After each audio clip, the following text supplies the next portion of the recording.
નમસ્કાર મિત્રો, ગુજરાત મંથન ન્યૂઝમાંથી હું સંજય ગજ્જર આપની સાથે।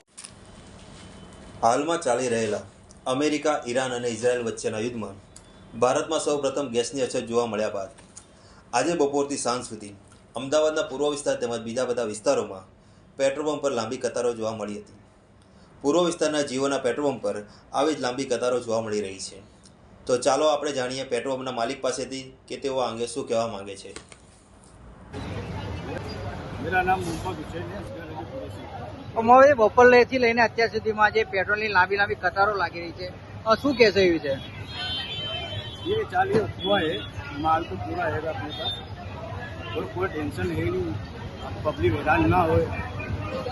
શું આવનારા દિવસોમાં પેટ્રોલ મળશે એવી કોઈ શક્યતા ખરી? मरसे पेट्रोल मरसे। શું કહેશો જનતાને આ विषय?